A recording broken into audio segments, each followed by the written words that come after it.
Alrighty, people, what's happening? We are here, ready to have a fantastic stream with you. Wouldn't be the That's same fab. without you. So, It wouldn't be the same. we're happy to be here with you. We're going to do some mock drafts today. We're going to talk fantasy football. It seems as if every player is sustaining an injury, and then it's not as serious as it seems later on. Outside of JJ McCarthy, maybe. I feel like we're getting so many injuries, and every player's like, oh, the cart's out, and this and that, and there's a, they're going to have surgery, and then it's like, oh, they'll be ready by week one. They'll be And ready then by week one. JJ McCarthy is truly out for the year, unfortunately. We haven't really had our hearts truly broken as of yet. If that makes any sense. Like Exactly, yeah. Like there hasn't been a Cam Akers Achilles, anything like that at this point from a player. But 22 days until kickoff, so it is approaching, and it is approaching fast. Okay, so get ready for kickoff, ladies and gentlemen. Man, my Streamlabs is all over the place today. It is not bringing up this link to show the chat, unfortunately, which is very, very frustrating. Anyway, we see you guys in the chat. I do see you, okay? We see what's up, Gator, Joel, Donald, Parson, TX, Scribbles, Styles, G Money, Bryce. What's up? People are asking how they can get into the mock draft, Badaki. Why don't you go ahead and let people know how they can do that? Yeah, guys, join our Discord. That link is in the chat and it's also in the description below. Join our Discord, go to the Fantasyland tab with the orange footballs, and go to announcements. That's exactly how you can join each and every mock draft here. It is first come, first serve. I will send that link to the announcements tab here right now. 3, 2, 1. There you go. All right, so that is going to fill up here very quickly. This is a one quarterback PPR. One quarterback PPR, start 9. Now, we do have a like goal today of 85 likes. If we reach that goal, we'll pop off a second mock draft. I set the goal a little higher because, honestly, we really shouldn't be streaming. Like, genuinely, there's so much to do. We leave tomorrow. We are flying to Austin, Texas tomorrow, and there's still some content to record. Still some cheat sheets to be updated and different things and packing and all that. So that's why the like goal is a little bit higher today, just full transparency. So if you want a second mock draft to help us reach 85 likes, so hit that like button if that's what you want to see. But we will do one quarterback PPR, start 9 here. Let's get this thing popping in 3, 2, 1. Start 9, meaning one quarterback, 2 running backs, 2 wide receivers, a tight end, and 2 flex, or that should be 3 flex. Yeah, let me update that real quick. And there we go. And there you go. CMC off the board at the 101. All it took was a week or so for people to relax, and now he's back up at the 101. Now he's back up at the 101. There you go. I'll take Tyreek Hill there. So Tyreek Hill off the board at the 102. You are not drafting CeeDee Lamb right now, right? With the contract extension, yes. You're at the 102. Is that correct? Yeah. Right now, once again, if you have a draft this week, hypothetically this weekend, and CeeDee Lamb is still not signed, I think it's a bit risky to take him. But if he signs tomorrow, I'm taking CeeDee. It's a locked in 101, 102 for CeeDee Lamb. Okay. So that's kind of how I feel right now. So keep that in mind when I do take Tyreek Hill, is because I'm just being cautious and practicing with my mock drafts to see how I feel about taking Tyreek Hill over CeeDee Lamb without this contract extension. Still love CeeDee Lamb. It's not the player, it's the situation essentially that could hinder him because of the holdout that can really hurt his, everything that he does normally in training camp. But you are on the clock here as normal. Tyreek Hill, Monroe, CeeDee, Jamar Chase, Breece Hall. Yes, start 9. So for me, I am looking to start my draft with an elite wide receiver here. And I am comfortable taking Justin Jefferson. I know a lot of people are not. I know you are part of those people who are not comfortable taking him at that point. I am. I think there's enough evidence over his career that quite a few things will be in place. Number one, the target share. I think he'll get 180 targets or so this year, specifically without TJ Hawkinson. Number two, playing well without Kirk Cousins. We've seen that as well with Nick Mullins and, quite a few other quarterbacks throughout his career. And number 3 is the offense he's a part of. I trust Kevin O'Connell. Kevin O'Connell is a very bright mind, working under Sean McVay not too long ago in Los Angeles. He knows how to scheme his wide receivers open. He knows how to get them layups. And ultimately, I'm just not comfortable letting Jefferson fall past the 107 myself. But I definitely understand why that is, a narrative. And I understand why that's a concern for people like yourself. Yeah. I just released a short this morning for you guys about that. Definitely go check that out on the Fantasy Never Ends YouTube channel. Never but essentially stops. It doesn't end, but it never stops. It never stops, excuse me. And I'll just put that in the chat here for people to watch if you guys haven't watched that. Go to Fantasy Never Stops. I did talk about Justin Jefferson.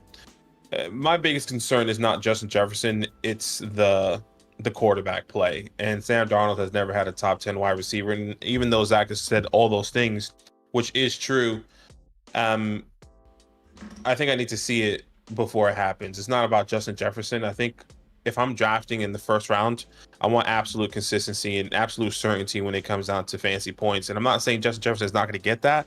It's just, is it going to be 15 points one week and then 8 points the next week? Or then it's going to be 25 the next week and then it's going to be 12 the next week? Like, I think I want absolute certainty and consistency on a week-to-week basis. And right now, it doesn't feel like I'm going to be getting that with Sam Darnold. But there are good points to still draft Justin Jefferson if you are on the board. So I get that. Shea Gilgeous-Alexander is one of the most consistent players in the NBA. And they said, why are you so consistent? What are you so, how is that? How do you do that on the court every night in, night out, 30 points? He says, my whole life's consistent. And that's how I feel about Justin Jefferson. His entire life is consistent. This is what he does. This is what he was born to do.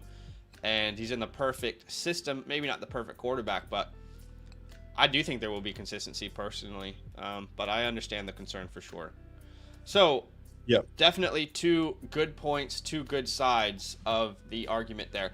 All right, so catching up in round 2, we got Gibbs at the 201, Taylor at the 202, Puka at the 203, then Etienne, Adams, I go Kyron Williams at the 206, Durka, Derrick Henry at the 207. Ryan here starts with double wide receiver. He and Kevin start their drafts that way. Kevin. And then Bendy locks here with CeeDee Lamb and Devon Achane to start his draft. You're on the clock here. Tyreek Hill was your first pick. Yeah. I mean, this is a perfect start. If I have the 102, I'm doing this every single day. Tyreek Hill, Nico Collins. Let that 101 make the decision for me on maybe a running back or another wide receiver that I'm going to be taking here. So, it was Mike Evans. So Mike Evans off the board. You're looking at 2 players, I assume, and you're hoping that decision is made for you. That happens to me a lot, and oftentimes the people don't make the decision for me, and I'm back on the clock, and I'm like, damn, like, what do I do? Yeah. Man, I really wish this link would work so I could bring up the chat. We see you guys in the chat. El Tigre, I saw he said he has a job interview. Is that right? What is this comment? Yeah, job. He said, boys, big job interviews tomorrow. Wish me luck. Hey, good luck, man. That's awesome, who I want, and that's one of the guys that I wanted in Josh Jacobs. All right, Jacobs off the board at the 301. I mean, I did the exact same thing yesterday, and I don't see why not to do it again. Okay. If Brandon Ayuk is traded, Deebo Samuel is there. Still waiting on that, by the way. Yeah, no update. I think Deebo there as well is just safe regardless as well. Yeah. I don't think you can draft Deebo in the 3rd round and really get disappointed by it unless there's an injury, and that's very much possible. But I just think in general, I don't feel like you're overdrafting him at that point either. So yeah, if you're doing a draft today and Deebo's in the 3rd round, I think it's a safe pick because that's where he should go anyway. And if Ayuk does get traded, then you just automatically got a more valuable player than you should have gotten in your draft anyway. So Deebo's a great target in drafts at his current ADP. That doesn't mean you sneak him into the 2nd round. Kittle's a great pick at drafts. At his ADP, if he's in the 6th or 7th round, if, just that baked in opportunities where maybe, just maybe by chance, we're seeing a higher target share for one of the best tight ends in the NFL if Ayuk does move on. But I am personally still of the belief Ayuk will play in San Francisco this year. I just don't like. Ultimately, it comes down to this: they control his contract for 3 years. Like, they can just say, "Sorry, we're not moving you." And secondly, this team wants to win a Super Bowl. They were an overtime away from winning a Super Bowl last year. I don't think you improve by letting one of the top 15 wide receivers in the league leave your team. So ultimately, it's my opinion that he does stay in San Francisco. If I was to bet on it today, where do you stand on that? You know, it changes every day. You're on the clock here. I'll let you make your pick, and then I'll kind of explain myself. Yeah, I'm on the clock. This is easy money. We'll take Jalen Waddle. Oh my gosh, I love drafting from the middle of the board. Drafting from the middle of the board is so fun. I hate drafting on the edge. The 12 spot is one of the most difficult spots this year, in my opinion. And here's why the 12 spot is more difficult than it's ever been. Number one, there are so many players you can choose from. There's no solidified options anyway. Number two, Gibbs just went down with an injury, right? Puka had an injury. It's like all these names that you were targeting around that area, you're now like, oh, do I want to start my season with the guy who's injured? So there's the 112 has never been more difficult, in my opinion. No, I get what you're saying there. Back to Ayuk for me, I'm up in the air. I think there's a part of me that thinks he's going to go, but with all the reports that are happening, it's like it makes it hard to believe it now. What more could the 49ers want? The 49ers getting too greedy right now and saying might as well just pay Brandon Ayuk, or do they just get that quote unquote extra wide receiver that they're hoping for? But I don't know. We'll wait and see. I can't put my finger on it. I'm just gonna let it ride out, and then whatever happens, happens. Yeah, I think that's what she said. Maybe, I don't know for sure. I wasn't there. I mean, shout out to her. That's potentially what she said. But we do see you in the chat, by the way. The little application I used to bring up your comments, just decided it was gonna sleep in today. Just decided, you know what? I'm gonna take a day off. So shout out to technology. But we see you. I see Kevin in the chat. Sunraker's in the chat. Gators in the chat talking about the Addison injury. I did see the injury to Stafford, which we should talk about. I just don't know enough about that injury. That is a very important injury to keep tags on. Leaves with a hamstring tightness. Okay, that's not. I think it's more like precautionary from what I've been seeing. And that happens every single year. That happens to every single year. Alvin Kamara, every single year. Alvin Kamara dealing with tightness, not practicing today. Yeah, it's like he actually deals with that all the time, and then he's fine. But Matthew Stafford is an older player. Mm-hmm. He does have a bunch of injury history, so maybe it's something to monitor. But at the moment, don't lean too heavy into that until a report comes out saying Matthew Stafford is going to miss a certain amount of time. Yeah. I was happy with 3 names there at the 406, and they were all 3 available. So, man, the 4th round is spicy. I like this 4th round. So many great options on the board there. But I went with Malik Nabers there at the 406. He's my wide receiver 3 now. I feel comfortable taking that risk with a guy like Nabers in the 4th round. We weren't too ecstatic to see him at the end of the 2nd. Beginning of the 3rd, but middle of the 4th is where I'm personally comfortable taking Malik Nabers. I know there's a lot of questions out there. Well, where do I take him? I know this on ESPN and Yahoo. Malik Nabers is such an easy pick. He is so low down the board. I think you get him in like the 6th round or something. So in ESPN and Yahoo leagues, smash some Malik Nabers. The upside is just, it's not worth passing on. And I can almost guarantee what pick this is going to be for Badaki, but go ahead. Yeah. It's easy. It's Alvin Kamara, no question. I mean, easiest pick in fantasy right now. Yeah, I was happy with whoever was going to fall to me. I have a couple guys here. Let's see what happens. Yeah, I was considering Alvin Kamara at my pick, but didn't want to pass up on what Nabers could be as well. And there was another name I was considering who also has not been drafted just yet. T. Higgins is a really interesting name. I don't love the idea of getting Higgins and Chase on the same exact team. Maybe Ryan was panic picking because it's only a 30-second timer. It's hard. It's more difficult to do these mock drafts in your real leagues as Yeah. far as like managing the time.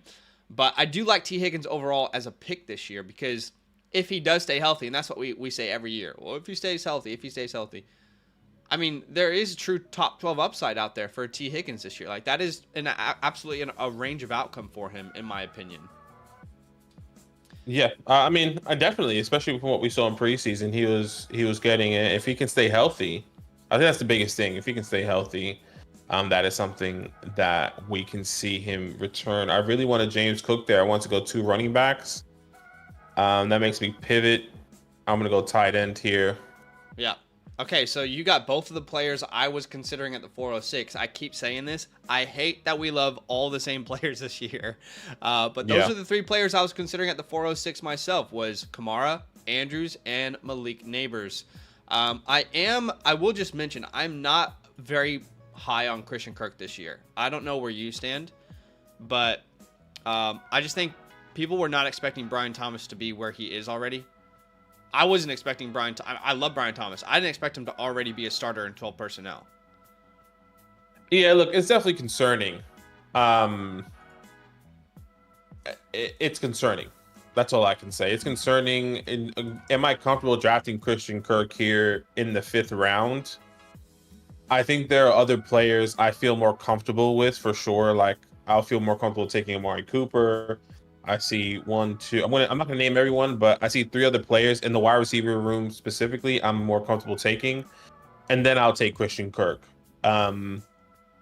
So I agree. There is some concern, but I'm playing it cool right now. But yes, Brian Thomas does look really good, and I guess for a 1st round pick, maybe we didn't we didn't have the expectation for him to be crazy. To be in the 12 personnel, be on the field immediately, making an instant impact. But maybe that was just us underselling. Maybe, at least for me, I was just underselling what he was going to do this year because there was Christian Kirk, because there was Evan Ingram, because there's Travis Etienne. All these guys are pass catchers. It's like, okay, Brian Thomas got to work his way in. It looked like he's already established. Yeah, Brian Thomas has been one of my favorite rookie wide receivers to draft because he's been so affordable. I've talked about that in a couple of videos. I mean, he went as a 4th wide receiver off the board in the real NFL draft, and he's being drafted as like the 7th or 8th rookie wide receiver this year. It made no sense to me. But I also, even as someone who loved it, didn't expect him like preseason week 1 to already be out there as a starter, already leading the way in snaps.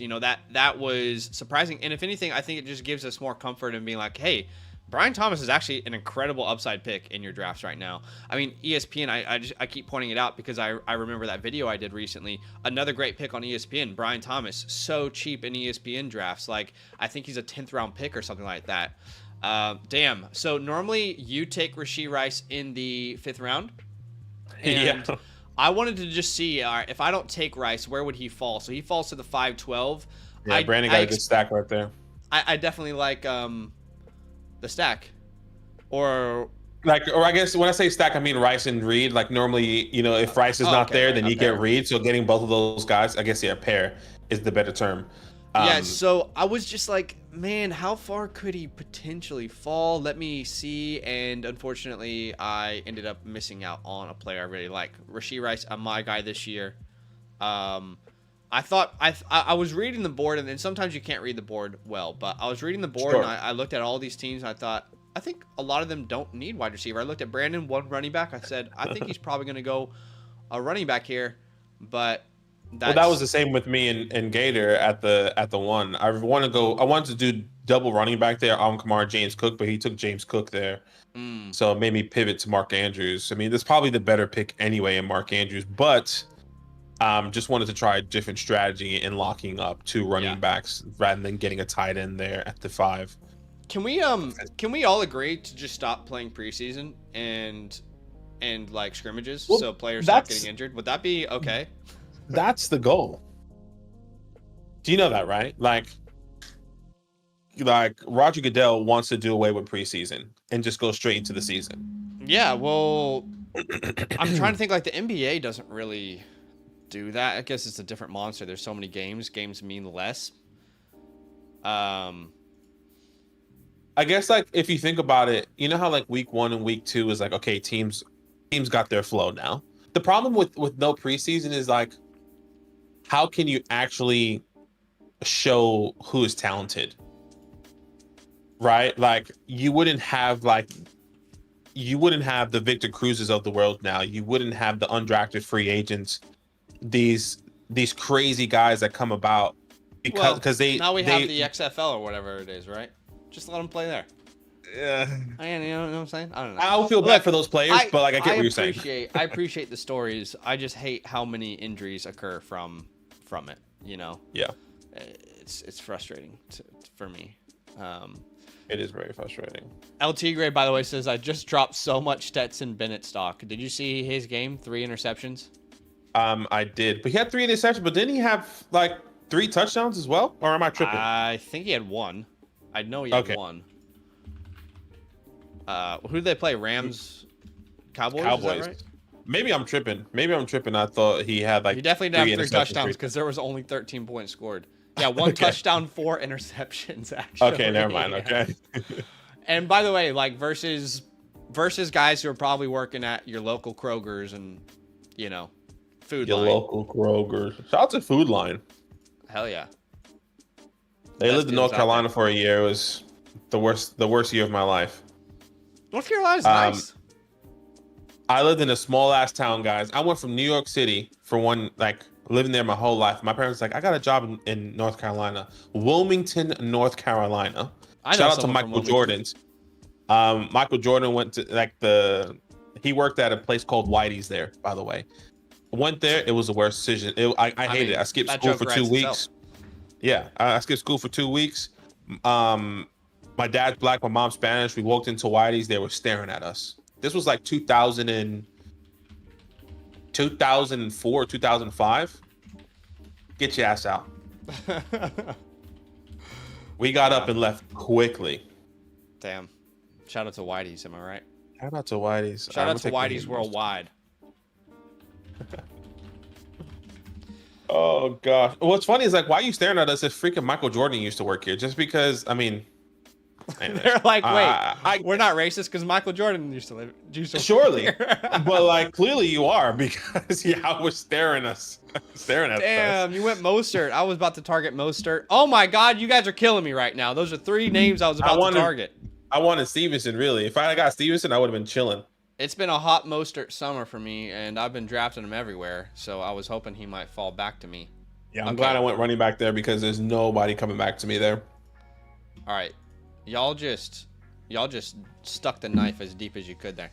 I think it's time to go back to wide receiver, to be honest, the way those picks went. All right, Lamar Jackson in the 7th round is insane. That will not happen in home leagues, guys. Yeah. Really, really good value. We're probably going to grab Brian Thomas here. I think we have too many rookie wide receivers. But we have said this is the best rookie wide receiver class we've seen in the last decade. One of them for sure. So, yeah. Cameron says maybe they thought you were MJ and they were just shocked.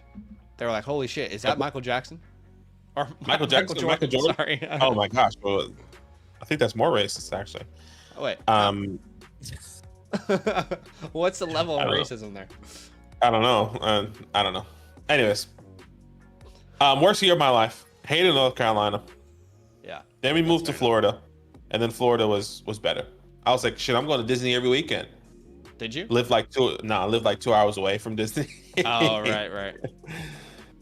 Yeah, when I lived in LA, we lived in Hollywood, and then they say, oh yeah, Disneyland is in LA. No, it's not in LA. It's in Orange County. All right. That is a very big difference. LA and Orange County, on the map, it's like a 30-minute drive. In reality, it's a 2-hour drive at minimum in standstill traffic. So just keep that in mind if you're ever going to too many people in LA. Too many people. And what sucks is like there's no other alternatives. Like you can't take a train or anything. And do you know why that is? No idea. So the reason LA's infrastructure is so poor for public transportation is because all of the car companies saw what was happening on the East Coast, and when they expanded to the West Coast, they made sure, like how they schemed up ways to make sure that people would have to rely on cars. So they actively screwed over the entire environment. So you can thank them for pretty much everything going wrong in the world. I'll just say that. Pretty much everything. I'm going to grab Kyler Murray here. I do love Kyler. I'll take him in the 8th round. 8th round Kyler is an auto pick for me. I liked Watson there. I really want to Watson there, but that's okay. Brizzleton said he was going to take Mostert. Guess my pick made you snipe me back. Yeah, that's right. We'll just swap. We'll just even swap. You get Mostert, I get Ramondre. Yeah. Okay, there's running quarterbacks going off the board there, so that's okay. All right, so Murray off the board, Watson off the board, Jordan Love, David Njoku. Sean says, I don't get the Nico Collins hype. His big games came with Tank Dell off the field, and that was without Stephon Diggs and Milton. Too much competition for touches. Milton. Who is Milton? Is it Mixon? He must mean Mixon is what he probably means. Right? Surely. I have raised this issue, Sean, as just like starting a conversation with our community. It has not been met with very open arms. So Nico Collins is not someone that you even question. Otherwise, the community is going to completely trash you. So just be careful. Because yes, I have asked the question. Are we sure all 3 of these guys can hit? They're all being drafted top 26 wide receivers. That's never happened in the history of the NFL. But the return is always, you're an idiot. He got paid money. You're an idiot. He's clearly the best receiver. So I'm telling you, like, I've tried to have that conversation before, but it's not been met with open arms or any receptivity.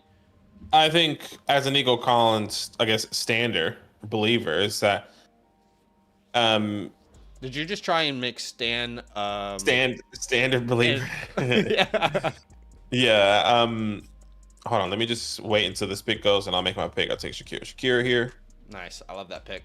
As an Nico Collins believer, I think what we saw last year from Nico was a top 7 wide receiver finish, averaging, over 17 fantasy points per game.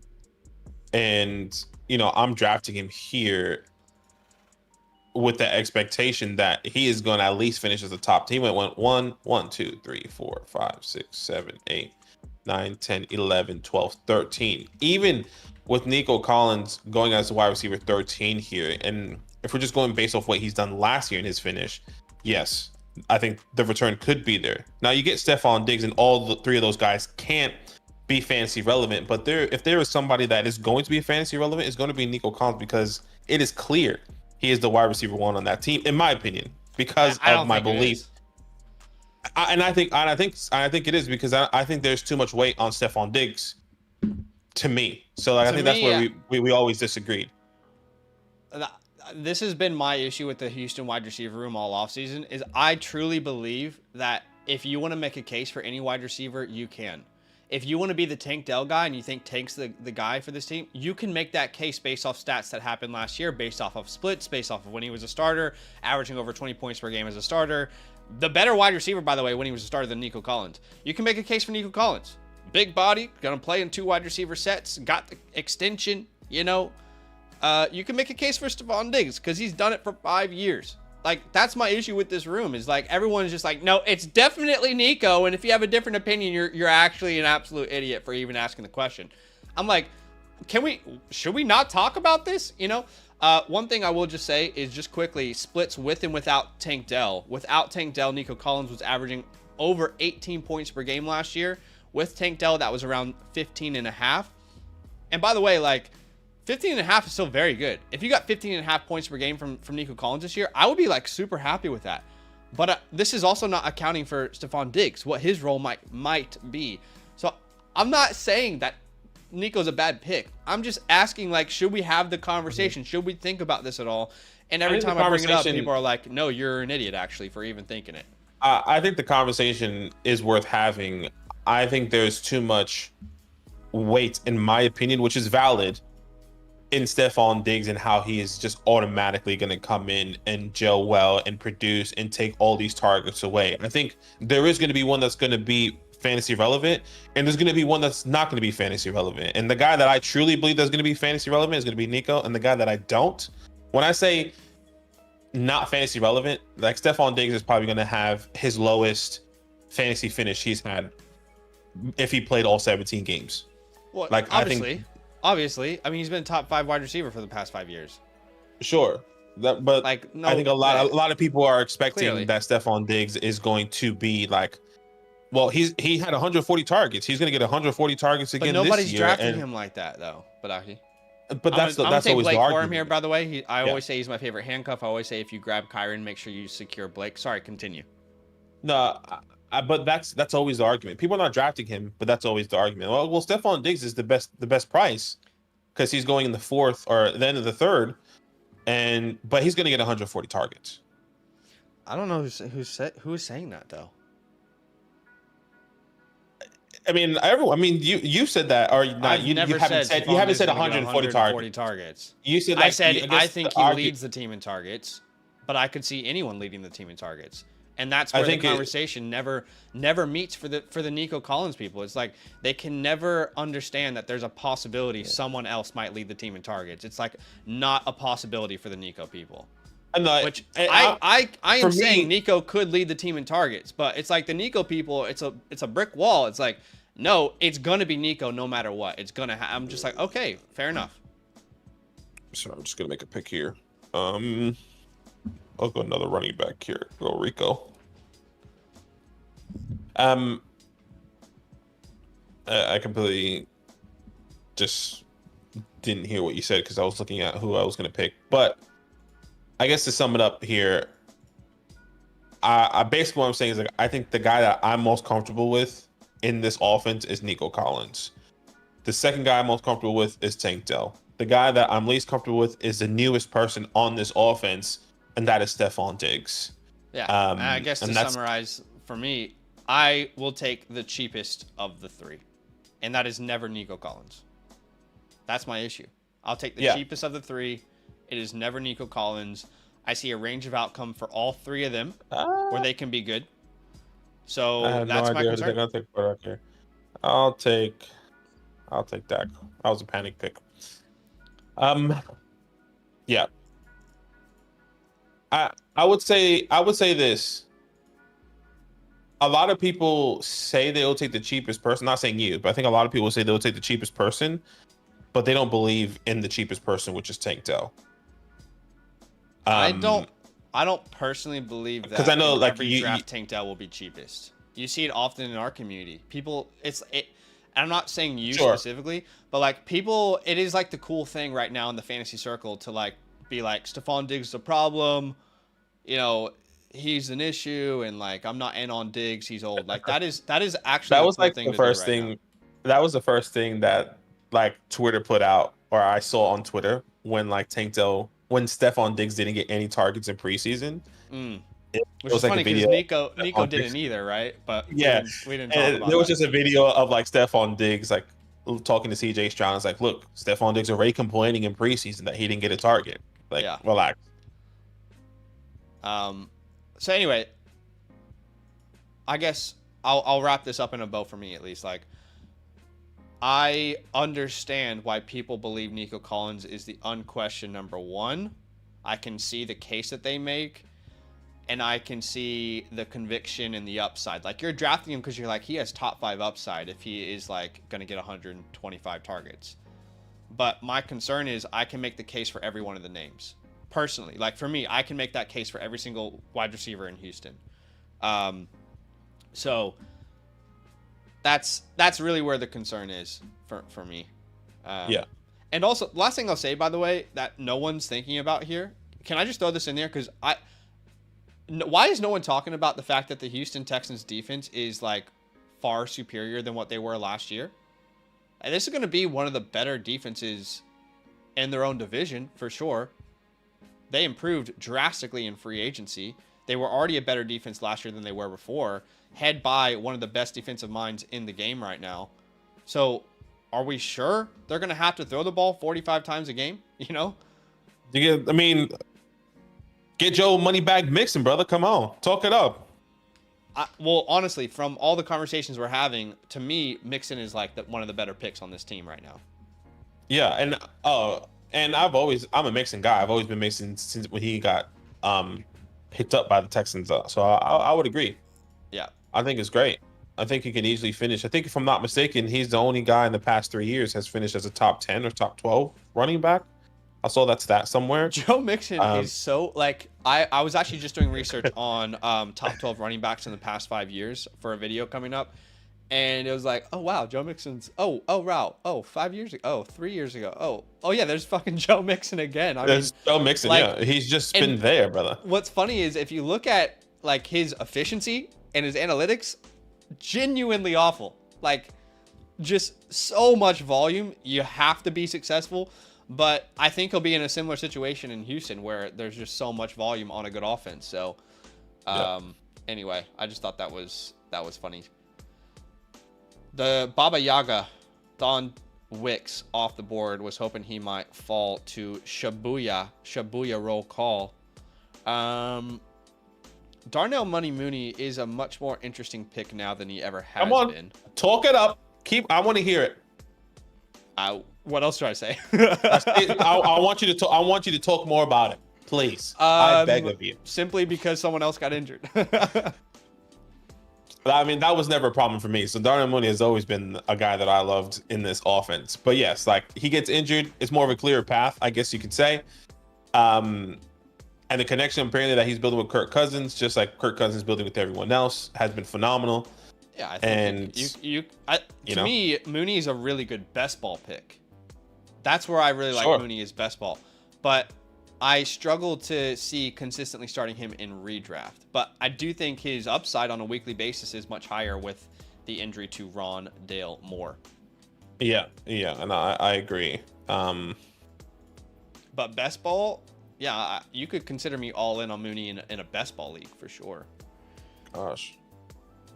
Quentin Johnston off the board. By the way, guys, we do have a like goal today of, what did I set it at? 85. 85 likes is the goal today. If we reach 85, we'll do a second mock draft. We'll vote in the chat on what type of format you guys want to mock draft with. So be a friend, hit that like button to show some love. If you want to get a second mock draft going, you guys will determine that ultimately with the like goal. And yeah, we'll see how we go there. You went Juan the Dawn at the 13-2. Yeah, loving it. Low-key Giants, man. Come on, talk it up. Jermaine Cole Burton. Jermaine Cole Burton. Jermaine? I have said for a while that he was this year's Jaden Reed. Like if someone out of nowhere kind of produces, and the issue is Yoshivis is starting over him. But with the coach speak coming out, I don't know that it's impossible for him to overtake Yoshivis at some point this year. I would say this. Sorry, you're on the clock. Continue. Yeah, I was just gonna say I'm gonna probably grab Josh Downs here. Okay. I do think he's still he will be a starter for this team when he's back and healthy. Not the most exciting player I've ever drafted, but very cheap. And if that offense is better than I anticipate it being, then he could be very good. Yeah, when it comes down to Jermaine and Yoshi, it must be hard for the coaching staff to figure out who's going to be the starter because they both look exciting, in preseason, right? Like what they can bring is two different dynamics, which is awesome. But yeah, I would agree. Like Burton is tough to pick, but taking Yoshi, in the later rounds is definitely exciting as well. I agree. Sunbreaker said someone called Domain. Zach picked a Colt. It's funny. They were doing a real draft on a live stream, and I was just hanging out and commenting. And love the Domain guys, by the way. I'm such a big fan of their work. Can't wait to talk shit to them in real life. Actually, I'm such a big fan of their work. But yeah, I don't know why there's this notion that I hate the Colts. It's funny because 2 years ago, or the 2021 breakout Michael Pittman season, he was my guy for me. And I have said multiple times that I think Anthony Richardson has the ceiling to be the quarterback one overall. you know, I've shown some love. I am lower on Jonathan Taylor than other people this year. Not by much. Like, he's still in the same tier. Everyone else has him. I just have a couple names ahead of him, and that rubs people the wrong way. So I don't know why I've been labeled the Colts hater, but I have, and I guess I'll just embrace the villain role. Yeah, I definitely I have a part to play in that as well. I bought Anthony Richardson as a sell high in Dynasty multiple times. My big concern is if he can't. Yes, he could be good in fantasy as a rushing quarterback, but I always compare it. Is he going to go down the Lamar Jackson route where like he's just an above average passer and an elite rusher, or is he going to go down the Justin Fields route where he has that elite crazy rushing upside, but the passing is not coming together? And I think he can go through both. He can go down both alleys. We just don't know where he's going to go. So that might have been what she said. I don't know for sure. Don't quote me on it. We can go. I mean, by the way, guys, like goal is 85. We are 15 likes away from that goal. I'll be 100% transparent with you guys. Badaki and I are catching a flight tomorrow to Austin to be with the Flock Fantasy creators, to collaborate on content, to do a draft that we'll show you guys. I think we should. We got a lot to do. Honestly, we have a lot to do. So if you guys do want to call it a day, we'll call it a day here. But the goal is 85 likes, and we will be strict tonight. We have to hit 85. Otherwise, we are going to go ahead and get some work done that we desperately need to get done. So smash that like button if you want to get another mock draft going. We'll give you another couple minutes here to see if we can reach that 85 like goal. Keep in mind, if you guys here with us, we are going to be live all next week. We're going to be collaborating with all these, Domain, Flock, FSC. We're going to be live mocking with them, mocking on their channel. We're going to be doing so much, so definitely stay tuned as well. We have a lot of content coming out. Yeah. So keep that in mind. Don't think that we're not going to be live all next week. At least that's our goal. Things can change. Well, yeah, we need to figure out how we'll go live. I just got that Mac, so. I guess we will definitely update you. Something. How long is the flight? TD said it will be about 22 hours total or something like that. Something crazy like that, right? I mean, it's actually not as well. No, from Australia straight to Dallas is total. Total flight time to get to Austin is about 20 hours. No, not to Austin. It's like 15, 16 hours. Is it? Just to Austin, just to Dallas. Well, that's and then why it's I said another. To Austin. Then it's another hour. It's just an hour. So like, I said 15, 16. I mean, I could be wrong. Maybe I read the wrong thing. Okay, no, you could be right. I feel like it's always been 15 to LA, but it's always like it's always a lot long. Like you said 22 hours. That's like going to New York. It's almost a whole day of travel. Oh, okay. It's somewhere in the range of 17 then. Yeah, 17 to 20 hours. But it's long. It is long. Let me tell you what. If you have never done a international long haul flight, you will hate it. Just being. We can check in. We can check in today, by the way. Like later on today. All right. Did we reach 85 likes? Did we reach the goal, or are we calling this a stream? We are 6 likes away from that goal, so we will we'll give you guys another 2 minutes. We'll answer some questions in the chat, and if we're not at 85 likes by the end of the 2 minutes, we'll move on with the day, which is okay. How about we just do a Q&A, and instead of doing a 5, we do 10, and that's be a short, condensed one. We're about to hit the like goal anyway. But I can't pull up people's questions. That's the issue with making this a Q&A, is that app is not working. All right.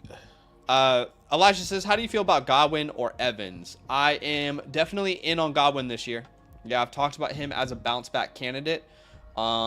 This was about a month ago, I think I made that video now in the players that I expect to bounce back. Yes, he is the cover of that video. So I'll put that link in the chat there. But I think one thing that people... I've said this just in general, like across the board this year.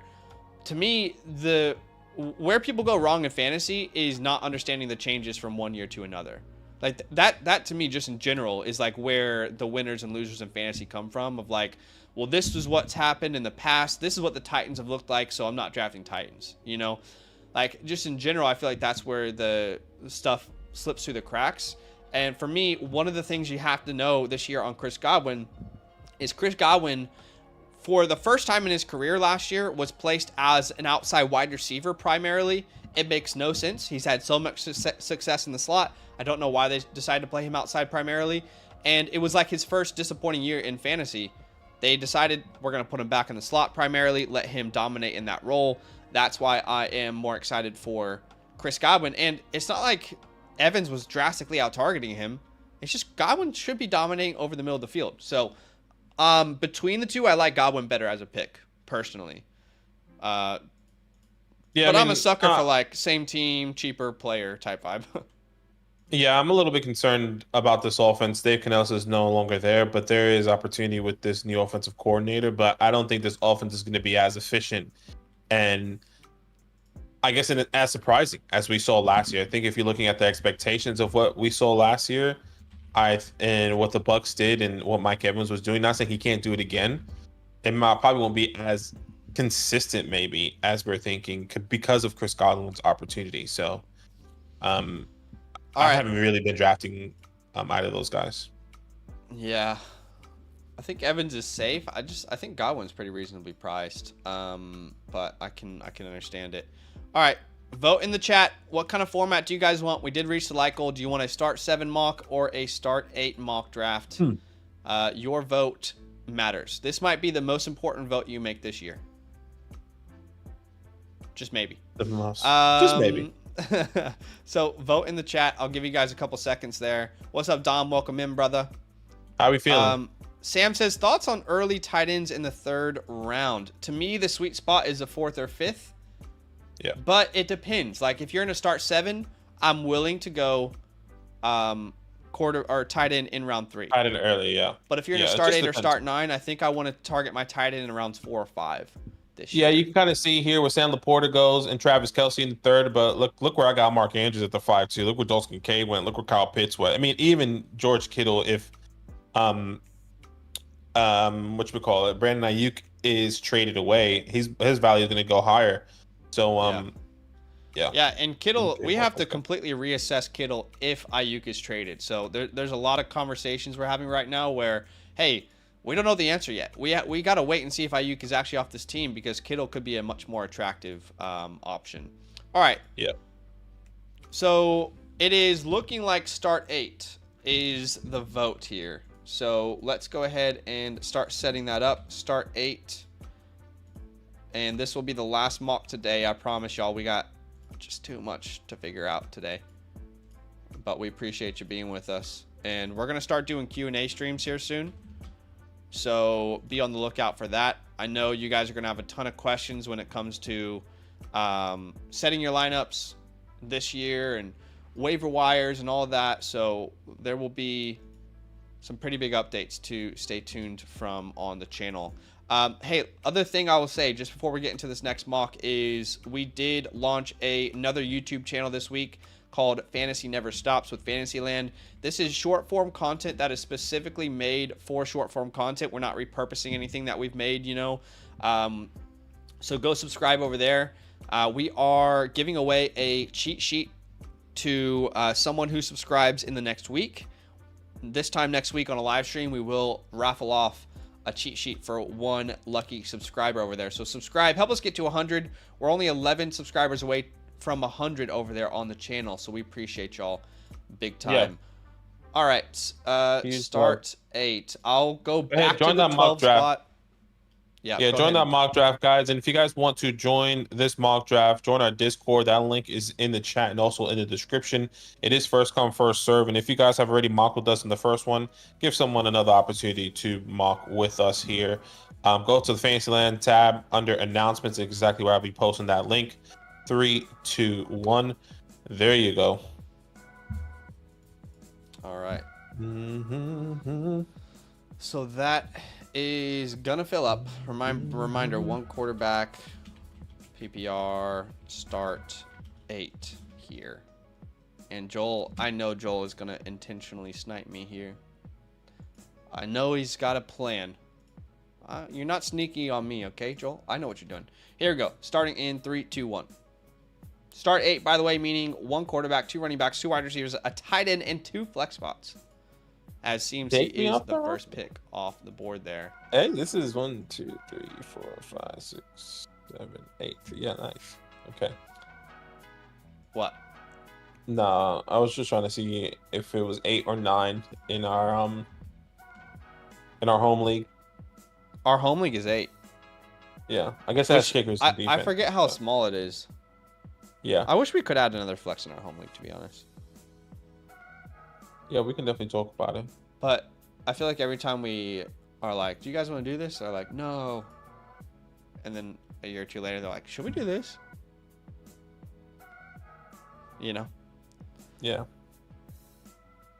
There it goes. I mean, Bendy Locks was definitely contemplating between Amon-Ra and Justin Jefferson right there. I can absolutely guarantee you that. I know someone's about to. That's right. What you want, AJ? Yeah, I'm going Man, AJ. the thought of Jefferson at the 109. I don't know, man. I think someone's going to take Jefferson. That's crazy. In our home league, so I'm okay with that decision being made for me. I feel like I know exactly who's going to take him too. It'll probably be me if I could. the 112. Yeah, it could be a run of wide receivers there. I think with the news on Gibbs, which was positive, I think we are going to start double running back on the edge here. So just to put Gibbs in the right mindset, I want him to know you weren't my first round pick. And the reason being is I need to know I can rely on you. All right? So just be aware of that as we're heading into the season, Jameer. I wanted you to be my first round pick, but I need you to be reliable. So we'll take Saquon and Gibbs here to start our draft. Not at all how we wanted to start, but I can't take Devontae Adams at the 112, and I could consider Marvin, but it's a lot of risk to take there. All right, and I am back on the clock here. Hate the 112, by the way. 112 is by far my least favorite spot in fantasy this year. By far. It's not even close.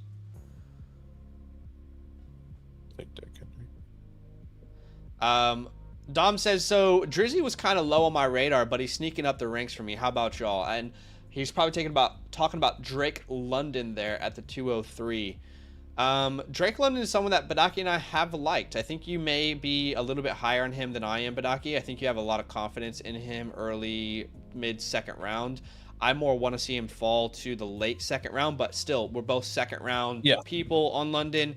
And, you know, the fact that Penix is there, if there is an issue with Kirk, is a little bit encouraging to know that there's a decent player behind him.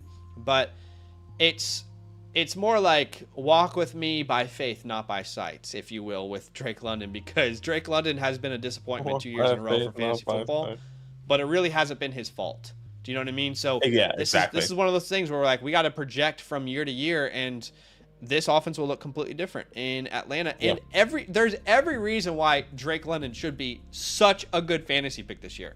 Do you know what I mean? Like, there's no red flags outside of we haven't seen it. And is Kirk going to be healthy?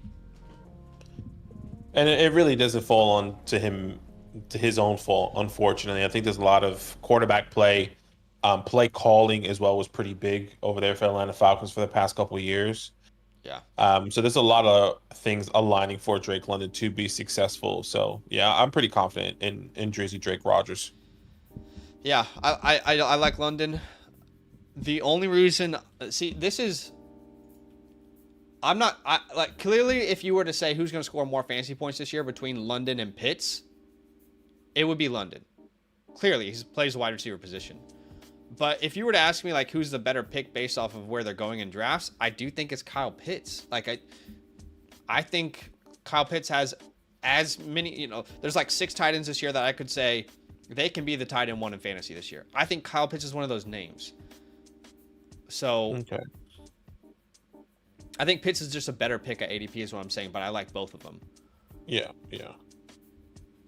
Like, people adjusted for London and are drafting him as if he's going to be good, but I don't feel like they've really done that much with Kyle Pitts as much. But okay, so you're on the clock here. Started AJ Brown, Derrick Henry. Yeah, this is tough. I think I'm gonna go Alvin here. It started at 8. I would go Alvin a little bit earlier. Got at the Okay. 4-11 All in right, start Alvin 9. Look at the Kamara. running backs that are off the board. I mean, in a start 9, the people that were still available were, when I had my pick, were James Cook, Aaron Jones, David Montgomery. We have three players in total I'm comfortable with, and I don't think that's going to come back to me. So we'll wait and see. Okay. Well, I think you agree. That is more on the early side for Alvin Kamara compared to what we've seen, but I understand Yeah, with no question. the format why you might do Like that. reading the board and understanding what's potentially going to happen, which I could be wrong. I was contemplating between Brandon Ayuk, to be completely honest with you. Well, that's what I was going to say. I feel like if the board falls that way, the way I would draft personally would be to take advantage of the wide receivers that are available. Sure.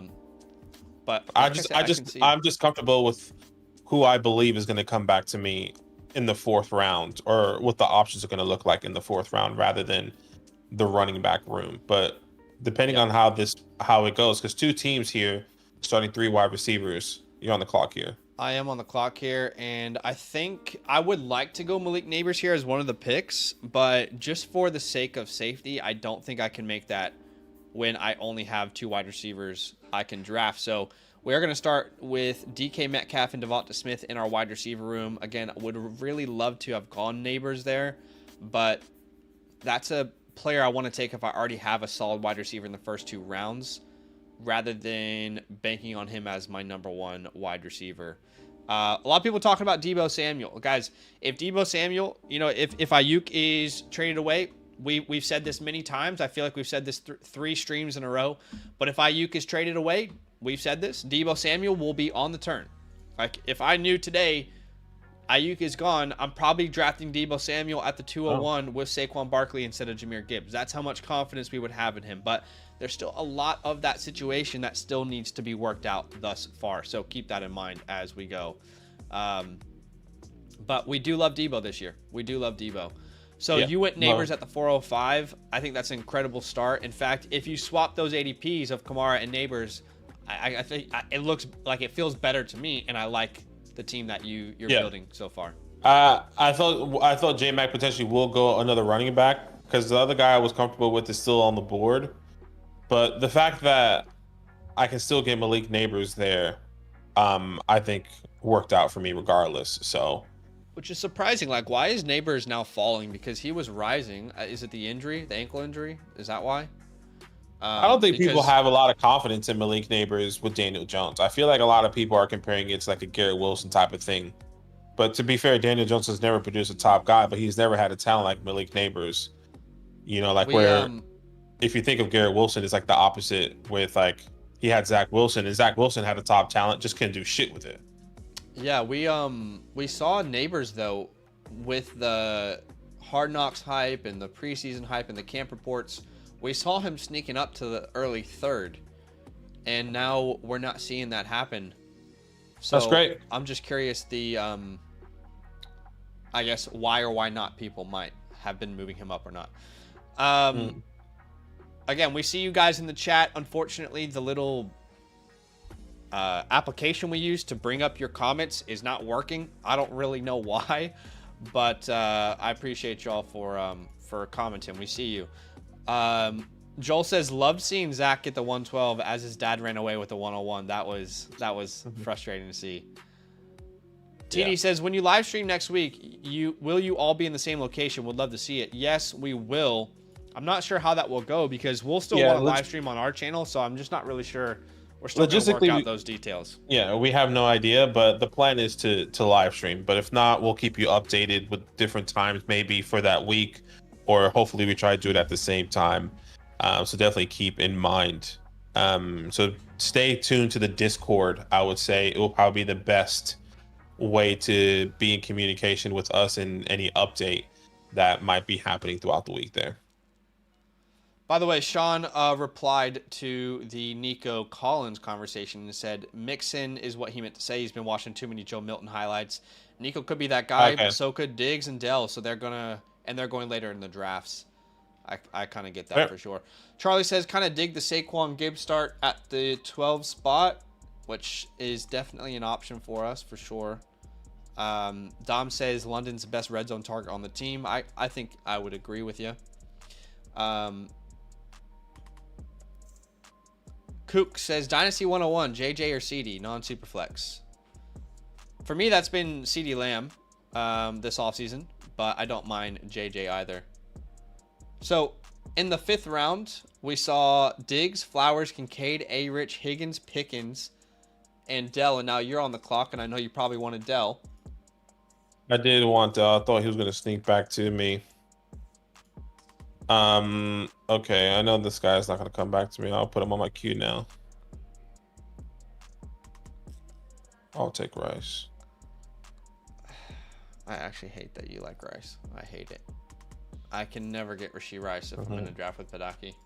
No, I'll trade him to you, though, for a nice price. Yeah, we'll see. Aaron Jones off the board at the 509. I do love me some Aaron Jones this year. I do think he's undervalued. But J-Mac is investing pretty heavily in that Minnesota offense there. As Kittle's off the board. And this has worked a treat. Unless Joel just trolls me. And Joel could totally troll me right now. But I was thinking, do I go tight end early or is Kyle Pitts going to fall to me? And he can troll me if he wants. But I know he would never draft Laporta and Pitts, you know, in 2 rounds apart from each other. But that's exactly what I wanted to see was Kyle Pitts fall to me. And that's what I'm saying. Like, London is a locked and loaded early 2nd round pick. But a tight end who could be the tight end 1 overall, like range of outcome. I'm not saying he will, but range of outcome is always available late 5th, early 6th round. So we are Fox Sports. We're excited to see that. So we will go ahead and draft Kyle Pitts here, but we're using our time to assess the rest of the board. We got 2 running backs, 2 wide receivers so far. And I feel like I need to fit a running back in here, but I don't want to force it. So we will go ahead and grab Jayden Reed as our next flex option off the board. Okay, so Jayden Reed off the board. Catching up with the chat. Elijah says, outside of Lamar, do you like any Ravens? Yeah, we love Mark Andrews this year a lot. Yeah. I'm a little bit indifferent on Zay Flowers, personally. I like him as a dynasty asset, but I'm just a little bit indifferent for fantasy this year. Where do you stand on Zay Flowers? Do you have any strong opinion on him? I don't have a strong opinion. I think, you know, he's got the year 2 wide receiver thing working for him. Year 2 wide receiver. Mark Andrews was injured last year. They bring in Derrick Henry. I feel like this offense is clearly more run focused. I feel like they were saying they were going to open it up last year because of their running back situation. That still didn't really feel like the case. Yeah, I don't really have a strong opinion on him. I want to have a strong opinion on him, but the splits with and without Mark Andrews are very concerning to me. Without Mark Andrews, he's a superstar. With Mark Andrews, he's a secondary player. So maybe we're not projecting enough the 2nd year leap he'll take. I don't know, but yeah. So you went Ramondre Stevenson there.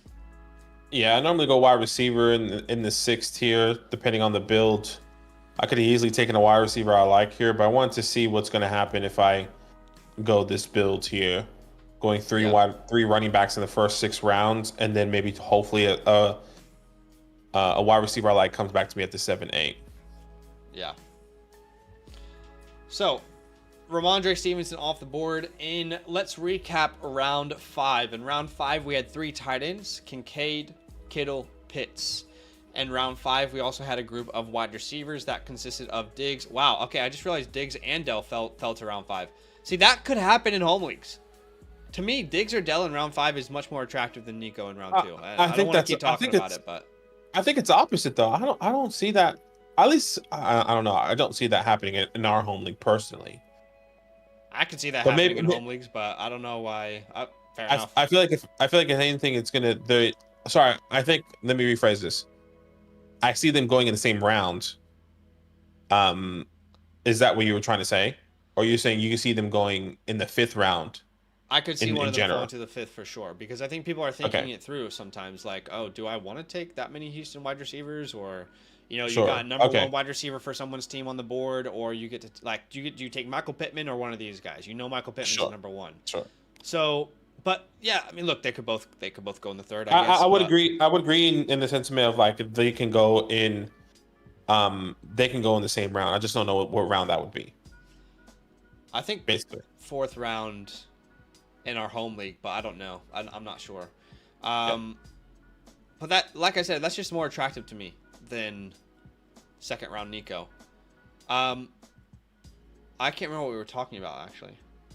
Yeah, sorry. And sorry, A-Rich went off the board. Then in round 6, we have Reed, Montgomery, Godwin, Connor, Stevenson, Ingram, Christian Kirk, Xavier Worthy, Terry McLaurin, Calvin Ridley, Keenan Allen, and CJ Stroud. Into some running backs here with Zamir, Mostert, Najee, Deontay, Kyler, and Ladd. I will say, I think Calvin Ridley was probably the best pick in the entire 6th round. This is one of those changes that we talk about where people see Calvin Ridley, they see Tennessee Titans, they think the Titans don't throw the ball. The Titans are a defensive, run-focused team. They're not going to throw the ball. Well, that team is completely different. Whole new regime, whole new players, whole new focus. I love Calvin Ridley at the 6th, and I think that's the best pick, maybe of the 5th and 6th rounds combined. We also see in the 7th, DeAndre Swift and Christian Watson. You're definitely a Watson guy for sure. yeah. There's somebody else I could take there as well. There you go. There you go. Jackson Smith and Jigba. I love JSN. The ceiling do love feels me like some it could be JSN. higher. Okay, it feels higher than Watson, but I think the quarterback play is where I feel more comfortable with Watson. But both crowded wide receiver rooms there. Now you're on the clock. Yeah, we're going to grab Javonte, and we're going to come back and grab Brian Thomas here. Okay. I'm loving the way this Which is is going great for because me. Brian is not a player we need to rely on. He is not someone we will need to start, but we feel good about the upside he can bring. Joel says Ridley had one good season. Ridley's career has been full of a lot of ups and downs that most players don't deal with. But here's what I'll say is you're potentially drafting the number 1 wide receiver on a team that projects to be a much better offense in the 6th round, almost 7th round. Tell me another name that you can do that this draft cycle. Tell me another name where you're potentially drafting the number 1 wide receiver on a much improved offense in the late 6th, 7th round. Christian Watson. I'm joking. So that's my sell to you. Zach Moss That's off the perfect. board there, and now you are taking Jake Ferguson. Yeah, it was going to come back to me reading the board here. 1, 2, 3 teams that do need a tight end. If I can't get, I guess, the top 5, 6 tight ends that I really like, I like to wait until the 8th round, get Jake Ferguson, especially with CeeDee Lamb holding out.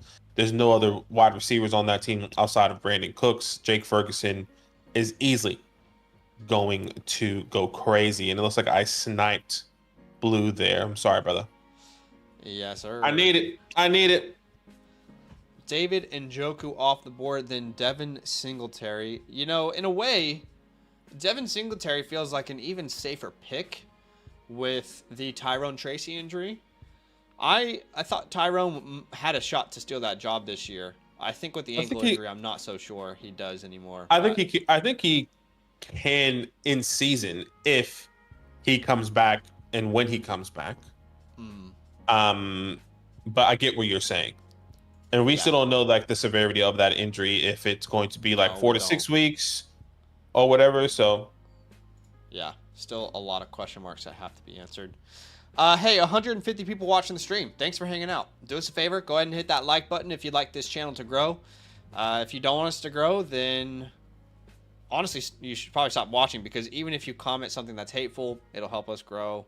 If you dislike it, it will help us grow. So that's probably what you should do if you don't want us to grow. It's funny because we get a lot of people, people on YouTube with their, hidden profiles. comment a lot of hateful things, and they're like, this is so dumb and this and that, and like, you know, this channel is stupid, and it's just funny to us because, like, yeah, keep going because you're helping us grow, brother. Like, say as many hateful things as you want to. You're just helping the old algorithm. But Nick does take 3 running backs in a row here on the edge with Zamir, Tajay, and Chase. But Curtis Samuel at the 8-10 off the board. Brian Robinson at the 9-02. And right now, the only team without a tight end is B. Goldie. And I like the idea. Look, if you miss out on a top tight end, I don't really like the idea of just forcing one into your roster. Yeah. Like, yeah. Drafting a Dallas Goedert here or a Dalton Schultz just to say you have one in the 9th round. So even though Team 2 here missed out on a top tight end, I like that they're not forcing the position just to say they filled the spot. If you know what I mean. So no, I definitely get what you're saying there. Shakir off the board. Gus Edwards is a great pick there. Love that. Let him fall to me.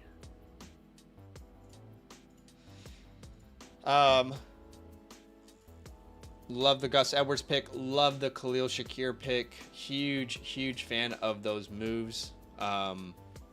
With Shakir, we've talked about this before, but all signs are pointing towards him being a starter for this team. Okay, wait a second. Okay, that is strange to me. I have never been in a draft where Keon Coleman was the 3rd Bills wide receiver taken. Well, that's our community, brother. That's kind of crazy. I mean, that feels like a great pick from Bendy Locks, actually. I'm actually going to take a quarterback here. Let's take Jay Love. Jordan Love off the board. Let's get the stack here. Let's stack them. Tim says stack smash them up, the like stack button. them up. Appreciate you, I Tim. appreciate you. Dom says this is for channel growth. Appreciate you, man.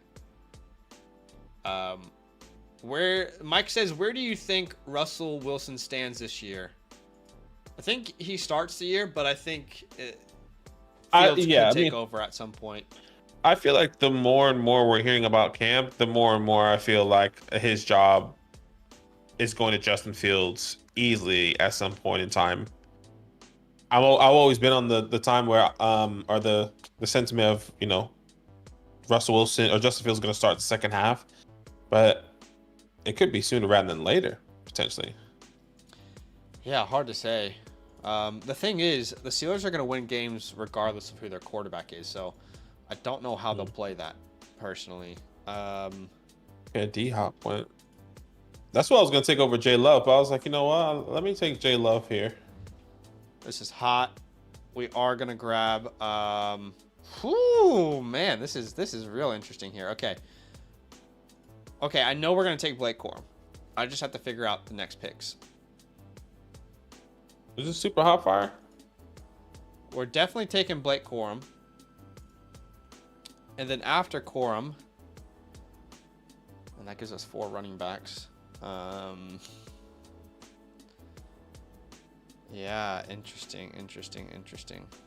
If I don't reach here, I don't think this player comes back to me. If I don't reach here, I don't think he comes back to me. So we're going to take the Baba Yaga. The Don off the board. Welcome to my team, Dontavion Wicks. The cheapest wide receiver for the Packers. And I know we got Jaden Reed, but we're playing this as if Christian Watson goes down with an injury again, which has been his entire career, then we've got a very good wide receiver room. Talking shit about my team? Talking shit. Don't talk shit about my players. I mean, you're the one stashing Christian Watson, so. Don't talk shit about my players. You should be talking shit about his hamstrings. Figure it out, man. You're a I mean, he's healthy. He's on the field. Look it up. Dominic says, with many people being in 10-team leagues, do you think you could do some 10-team mocks in the future? Look, we definitely can, guys. I like 100% transparency with you. 10-team leagues are just so.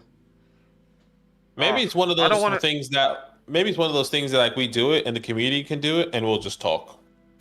Maybe, yeah. 10 team is just so easy, regardless of what format you use. Let's take Jacoby here. It's just so easy to draft in a 10 team league. It feels like no challenge, and that's not to say that that's the wrong way to play fantasy football. If you've only got 10 people that you know or 10 people that can get in a league, play fantasy football. It's going to be fun, but just transparency wise, like 10 team leagues are just so easy. Yeah. So it takes some of the fun out of it for us, but I get that a lot of people play in 10 teams, so we should consider that. So yeah. Yeah. We should be more conscious of that, maybe. Jameson Williams off the board at the 10-12. Love the Josh Palmer pick as well. Big fan of Josh Palmer this year. I think while I'm a Lab McConkey guy, I love Lab McConkey, I do feel as if Josh Palmer is a better value at his draft pick. Yeah, I mean, at the 10-11 there, that's kind of what I was saying about QJ. You know, Palmer was going to get higher, but I mean, obviously the reports kind of came out weren't the best there. But yes, Palmer, I do like you at the 10-11. Where did Lad go here? Lad went to 706, which actually I thought that was pretty reasonably priced too. Like 7th round Lad, I like personally. Yeah, let's go Brandon Cooks here. So Brandon Cooks goes off the board, and a couple picks left to make here. A couple guys in mind. Palmer's underrated. I agree. Central says, got Brandon Aubrey and the Cowboys D this year in my draft. How do you feel about drafting a kicker and a defense on the same team? It's how I feel about watching paint dry. Just no opinion. I would say this. We do play with defenses, but maybe the Cowboys is not the best defense this year because they lost a lot of key players, didn't they? They lost a lot of key players, but they still have some good talent. Exactly. Well, they still have a lot of the people who forced the turnovers for them. So, and then Diggs is coming back this year because then he tore his ACL last year. Diggs is coming back this year. Obviously, you still got Michael Parsons. I think they drafted some defensive guys on offense or in the draft this year. So, but I do hear you. Yeah, we're gonna take Big Cock Brock, quarterback 6 overall last year, and we'll grab Gabriel Davis, who I think is a real sleeper, a real name to watch in drafts this year. Yeah, Scribbles, the reports on Troy Franklin aren't good, man. Not good. Yeah, it's definitely negative thus far, I would say. And my expectations for him this year are quite low, but he's a very talented player.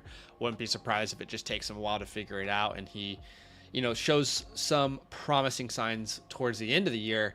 What is 100% certain is that the wide receiver room around him is also very bad. So hopefully he stands out in some way. Yeah. I agree. So, Ty Chandler off the board. No light goal anymore, Dominic. We have got to end the stream after this one because we are flying to Austin, Texas tomorrow from Sydney, Australia. And we got a bunch of gear to pack up. We got some videos that we still have to record. Graphics that have to be all across the board. So, this is going to have to be the last one for today. Yeah, but we appreciate you guys. And keep in mind, if you are going to be in Austin, Texas, or if you are going to come out, we do have a meetup in Austin, Texas. If I'm not mistaken, that is Thursday night, August 22nd. You guys are more than welcome. I'm going to find that link for you guys to put that in the chat. Not only you can meet Zach and myself, but you can meet all the other content creators that are on the Flock Fantasy site. That is the link to the meetup there. Obviously, Mason, Fantasy Stock Exchange, the Fantasy Domain Boys, August 22nd at 6:30 is the meetup. The venue said that we need to do tickets, and we do have a cap capacity, so we didn't want to sell tickets, but we definitely can get that waived if you guys send, hey, like, I'm traveling for somewhere, or you book a hotel or whatever the case may be. We can definitely waive those stuff or that ticket for you, and it's going to be half price beers as well inside a brewery. So come through 6:30 once again, August 22nd at 6:30. We'll be there. Can't wait to see you guys. Yes, Dominic, lots of content coming from Austin. We'll be collaborating with all the other creators, so you'll see a lot of them on our channel in the next week or so. And yeah, very exciting times. Very exciting times. I got some plans, got some specific people in mind that we're going to collaborate with on certain stuff, and excited for you guys to see it. I don't think you're going to have, to be honest, over the next week, we'll all be putting out collaborative content, but I don't think there's anyone out there who will have content like this on YouTube for the next week. I think it'll be very unique. It's a very awesome thing that Mason decided to do. So, yeah, exciting times. What's up, Scooby-Doo? Welcome in. Big Rig says he's in San Antonio. San Antonio might consider it. So, hey, yeah, other thing, guys, is we did just launch another YouTube channel this week. If you want to support us over there, go subscribe.